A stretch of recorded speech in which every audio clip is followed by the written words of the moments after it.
Assalamu alaikum. What is the one thing that you could stop doing that will change your marriage around? I deal with couples on a daily basis, and one of the major complaints that I get from the couples, from the spouses, is the fact that their spouse is constantly parenting them. Now, what is it about when you parent your spouse? It is when you start treating them like they are a child or they are a teenager. And this happens frequently. It could be with the husband maybe managing or putting restraints when it comes to the finances. It could be about the religiosity, what you're supposed to wear, what you're supposed to do. Now, I understand that there is a sense of responsibility, wanting to look out for your spouse, but it is very critical how you go about it, right? We can encourage one another. We can help one another aspire to be their best, whether it's religiously, academically, or in whatever area, or even like with health.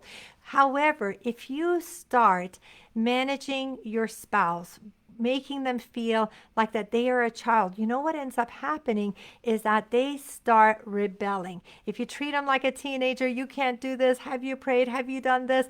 And they are going to eventually rebel. And I had this very sad scenario where a couple that had been married for over 25 years, the wife was always very conforming. She listened to everything her husband said. The husband had a very controlling personality, told her what to do, what to wear, how to act, every single thing you can imagine, there was control over her.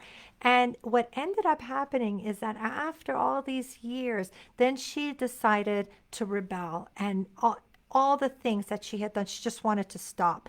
And she felt caged in.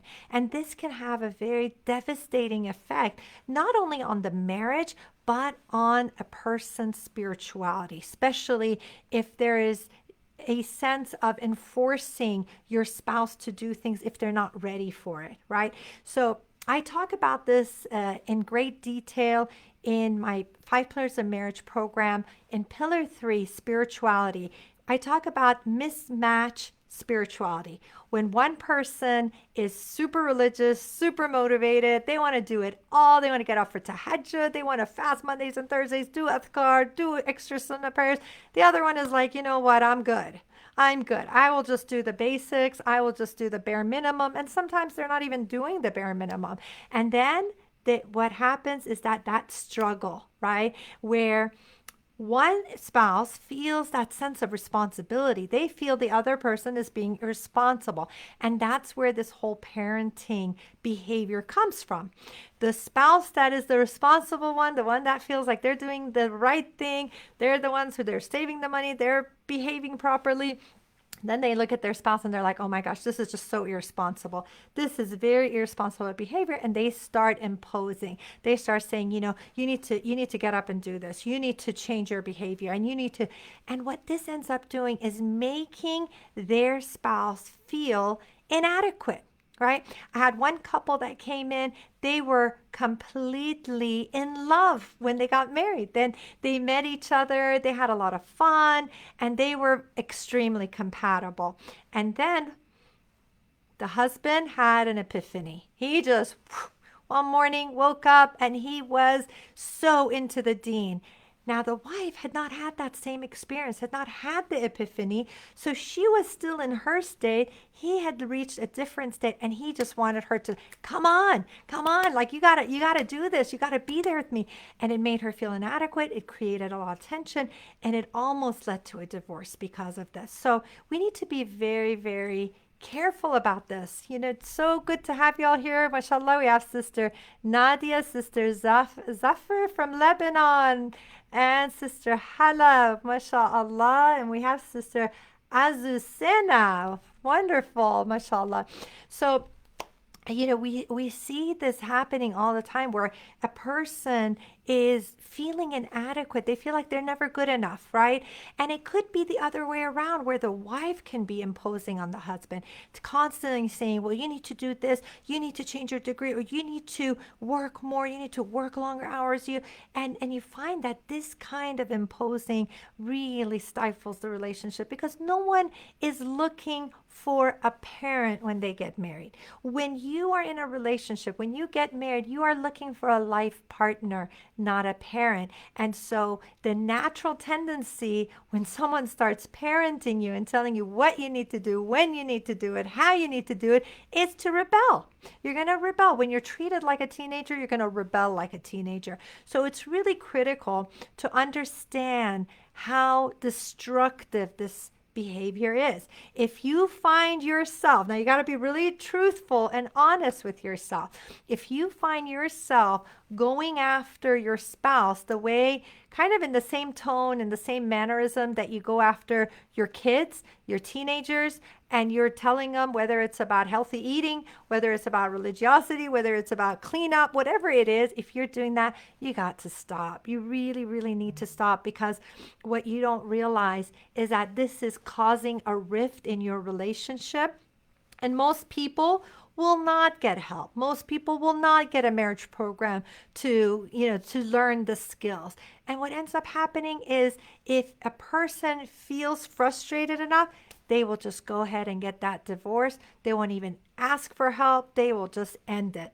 And this is happening quite widely right now in this pandemic. I cannot tell you the number of clients that are on that brink of divorce. People who were doing well are now under such tremendous stress that they are just wanting to break free. And they think that the solution is to basically get a divorce. Now, the divorce, sometimes it is necessary. There are circumstances, if there's abuse, if there is, just a continuous infidelity, if there are definitely reasons where it is legitimate to get a divorce. I am not saying anything against that. However, sometimes, and a lot of times, it can be prevented with just small marriage skills, applying this marriage skills and learning how to bring out the best in your spouse will change everything around. It's phenomenal. I've had clients who come in, they come on their own, right?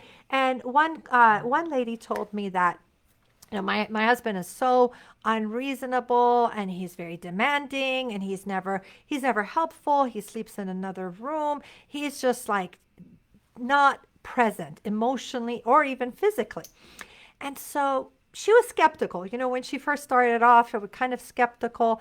And I encouraged her, I go, go through the marriage program, but go through it with an open mind, open heart. Learn it, change yourself, because a lot of times we hear, it takes two to tango. If he doesn't change, that what is the good of me changing? What is amazing about this empowering mentality of changing yourself first is that everyone responds to you differently. Just think about it.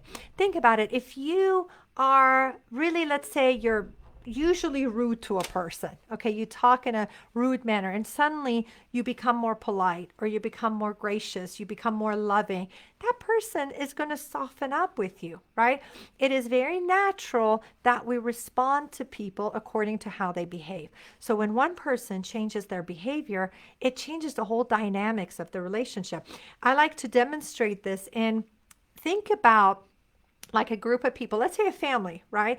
A family standing in a circle, and they all are holding like a rope, right? If one person pulls, it affects everybody, right? Even if it is a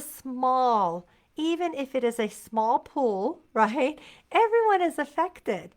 So when you change, when you make yourself a better person, when you make yourself more patient, less angry, less reactionary, then people are going to respond to you very differently. So what she started doing, She watched the video. She's like, I don't know about this. And she was a physician and she was like, I don't really have time. And I don't know if this is going to help. I said, just trust me. My God, what are you doing here? You're here to get advice and just trust me, do this. And so she started watching the videos, the 5 pillars of marriage. She got to pillar 1, pillar 2, pillar 3.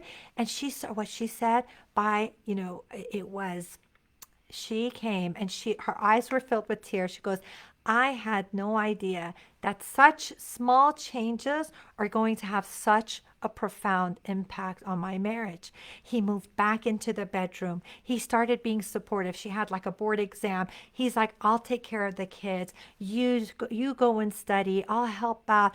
It was phenomenal. And she's like, I never saw him.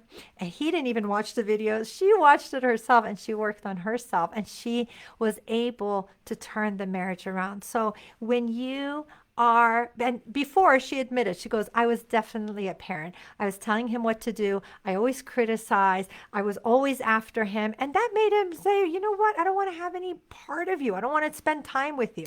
One of the biggest complaints that many sisters will make is that my husband doesn't spend enough time with me, right? And so I start asking about what is that time together like when your spouse is at home, when they come at home, right? What is your reaction to them? Well, how are you trying? And she very honestly said, well, I'm usually just like, in my sweats and like I come home and I'm really fed up with the kids. So I started complaining. I said, all right, well, that's very honest of you. I want you to change that around. I want you to see. Okay, one sister saying, how long are we to change, sister? It is really tiring. Sister Shahnaz, I understand. It is hard. It is hard when you feel like you're making the effort or you're not being appreciated and it's difficult and you have to evaluate. Like I said, if there's any form of abuse, any kind of physical abuse, any kind of like ongoing emotional abuse, and it's very difficult, you have to evaluate that, right? But there are times when the relationship has just gone stale.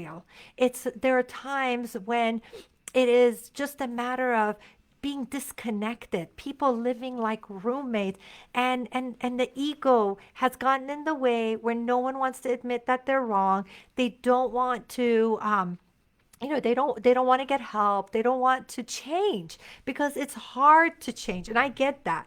I get the fact that it is very challenging to look at your behavior and recognize and admit that, you know what, maybe I could make some changes in myself. Maybe there are some shortcomings, right? So I get that it's difficult, but you know what? And what's really, really encouraging, and what I always tell people who are really like hanging on to that, they're just hanging on and they feel like this is it, this is the last straw, right? Is that you never know that this one last try might be the thing that changes everything around. You don't realize that. You don't know the fact, what is also comforting is knowing that Allah sees everything. And the fact that you're striving and you're not being appreciated, the fact that you are being good and it's not maybe reciprocated, Allah sees that and you are going to be compensated for that. So that is comforting. We have Sister Deba, I feel that women are always asked to do more, put more effort. I know it may work, but it is draining, really draining. Okay, Sister Deba, I hear you. I say the same thing to the brothers. This is not simply for the woman to change, right? I have many clients that come in and it is the man who comes by themselves. It's the woman who doesn't want to have any part of it, right? And it's Sister Halima saying 5 pillars of marriage is one of the best marriage class I've ever taken. Alhamdulillah, Sister Halima, I'm so glad that that it's helped you. It is the man has come in And he's really like frustrated, fed up. He's like, I don't know what to do, but I want to work on myself. And the men come in and they're learning, they're going through the videos. I have so many, mashallah, doctors and lawyers and businessmen who have gone through a program, the 5 pillars of marriage, and they are able to change their marriage around. So I'm not putting it all on you sisters, right? It's not, I'm not putting it all on the men. It's whoever, like the contribution of the problem, both of you have to realize you're both contributing, right? And your contribution of the problem could be 5%, and the other person, and most people think they provide 5% of the problem and their spouse is 95% of the problem. What I'm saying is, whether it's 5%, 15%, 50%, change your percentage of your contribution to that problem, and your marriage will change. Whether you're the man in the relationship, whether you're the woman in the relationship, it doesn't matter. But it is very easy to be a victim, right? And just feel that everything is horrible and this person is horrible. And then you just feel sorry for yourself, or you take responsibility and say, you know what? I'm going to change myself first and foremost for the sake of Allah, right? I want to do it for the sake of Allah. Then I want to do it because I want to be my best. And when you do it with that intention, right? It is so critical to have the right intention for doing something. Then Allah would put barakat, will put barakat in it. Sister Farwa is saying, what if there's physical abuse, emotional abuse, cheating, and hard to divorce despite being the only option? How do you build your trust again? Well, with physical abuse, I really think that you need to reevaluate it. You need to have a set ultimatum with your spouse and say, we have to make an agreement that either you go into like anger management, there has to be marriage counseling, you got to take massive action, because if it's just based on promises, the promise is gonna be broken, and the cycle of abuse is going to continue. So you need to take some massive action, and you need to get some firm commitments as far as change in behavior. No one's gonna change by just on their own like that. They need to either take courses, they need to seek professional help in order to make the changes, right? And as far as what else did you ask about? How can you build trust? Now, I have worked with individuals that when there is infidelity, and a lot of people ask that does infidelity mean that it's the end of a relationship, end of a marriage? Not necessarily. Not necessarily. And I've come up with certain ways to evaluate how this relationship, is it something that can last, or if it's not. And I go into details about that on infidelity in the bonus section. But it's a matter of evaluating it, and not all cases are the same. There are many people who are able to restore their relationship, and they actually tell me they're better than they were before the infidelity. Why is that? Because many times people are living as roommates, they're not connected, and something like that, something as traumatic as an affair, will get them to just kind of open up their eyes, make them like not take each other for granted. They actually make a lot of changes in themselves. So that's important to evaluate and see. All right, what is the sisters out there suffering? Okay, well, I lost that. Okay, so it's important to evaluate. Each person's situation is different, and you need to recognize, let's see, the sisters out there suffer from in-law interference. How do you deal with this, especially if the influence is affecting your marriage? That is a big issue within our community, the in-laws interference. And what needs to happen, I actually talk about this, I believe there's 3-4 videos on specifically on dealing with in-laws, right?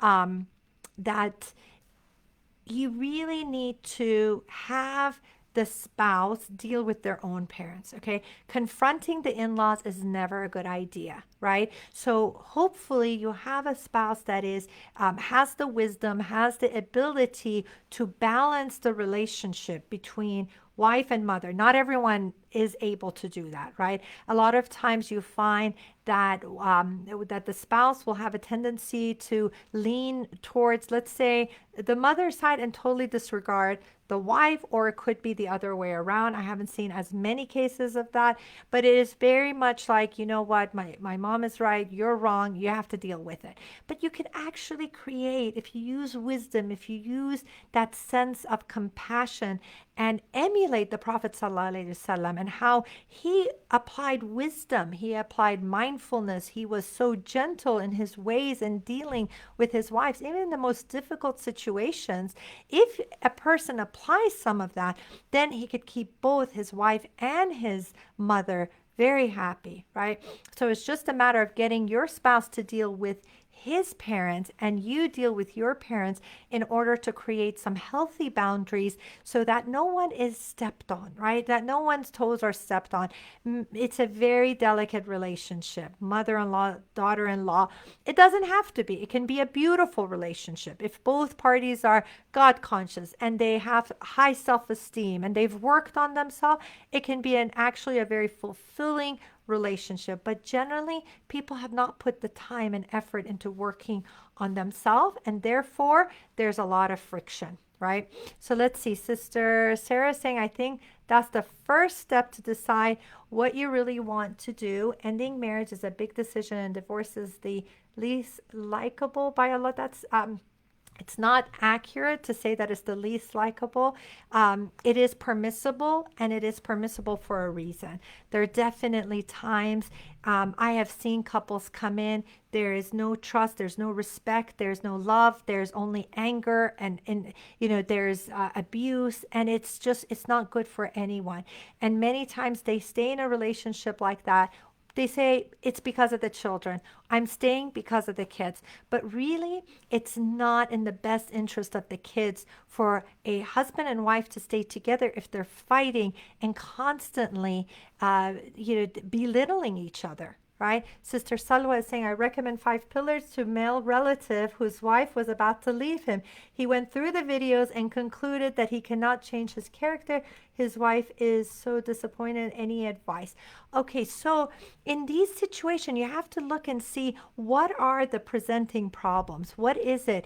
And if you find that you make the necessary changes, you improve yourself, you are your absolute best. Like, and that is a very critical question. I asked this from a client of mine. She was very frustrated about her marriage. She was really putting all the blame on, the husband is like no good, and there's all these issues.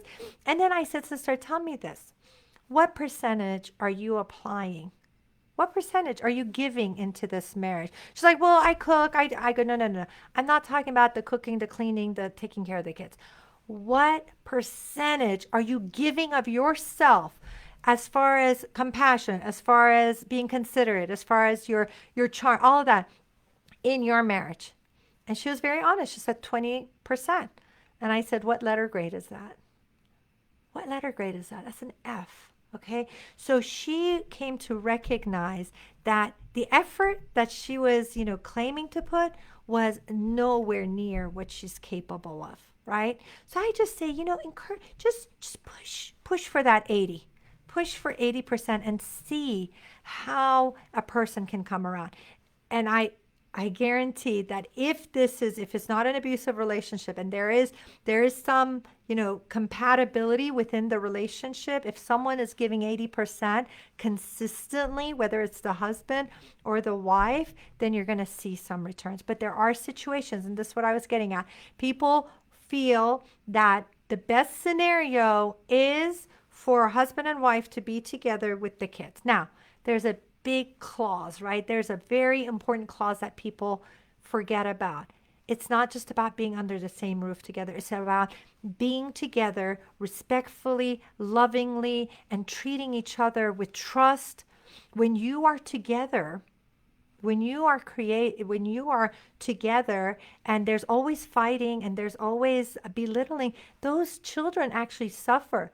I see them and they will tell me, I wish mom and dad got a divorce a long time ago, because we constantly had to be in that state. Sister Deba saying, can't wait. Thanks for vouching for it.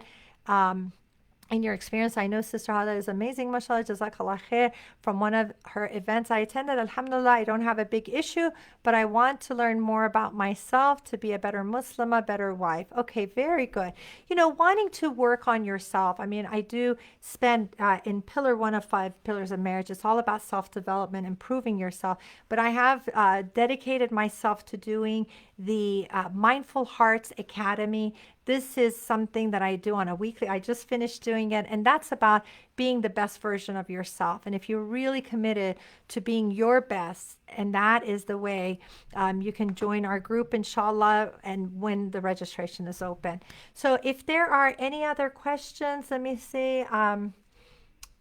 Divorce is a big decision, and you pray istikhara about it, get the necessary help. Make this decision to actually say, I'm going to try this one last time. This is what I tell the clients that come in, because they're always at the end of their rope. They're always like they're fed up. No, and I tell them, I go, no one comes to see me and say, you know what, we're so happy. Can you take us to the level of nirvana? No one says that.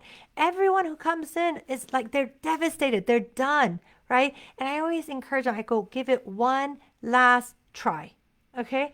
And you may have tried everything that you know, but you don't know, you haven't done everything that is out there. So try proven techniques, things that I have seen over the past 20 years, people applying and changing their lives around, and hundreds of testimonies of people who are like, oh my gosh, this really saved my marriage.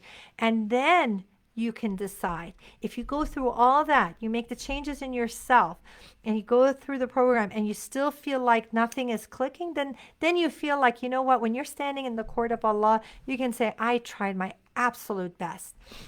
Sister Hikmah saying, sisters out there who marry again get backlash from adult stepchildren of spouse because they demand father's time and attention. How do sisters deal with that, especially if it's affecting their marriage and the father gives in to them? So that's a whole nother discussion. Coming from a joint family system, or actually I should say, a blended family, is very challenging. And I think that requires its own time and attention to talk about how to manage that, how to be fair in that scenario. And inshallah, maybe I could address that. Sister Nadia is saying Mindful Hearts Academy is amazing, mashallah. If you have any questions, please don't hesitate to contact. Thank you, Sister Nadia. You're always so sweet, and I'm so happy that you were able to join in. I'm going to do my best to come on more regularly. It's probably going to be more around 1 o'clock. Okay, so from 1 to 1:30, I'm going to do reminders, whether that's about marriage, whether that's about mindfulness, whether that's about healthy eating. I'm doing getting healthy. And for those of you who want to get healthy, I have a free Facebook group, and we're just getting healthy together. It's called Get Healthy with Haleh, and I would love to see you there. So inshallah, may Allah make your situation a lot easier, and may Allah give you the hikmah, the wisdom to know what to say, how to say it, and to whom to say it to. Let's see, Sister Majida says, I joined Mindful Heart Academy a couple of months ago, and it's a life-changing experience. Alhamdulillah. Jazakallah khair, Sister Majida. I'm glad that you came. We just had a lesson today, and it is very fun and exciting to do internal work to change yourself and be the best version of yourself. I hope to see you again. Jazakallah khairan. Salam alaikum.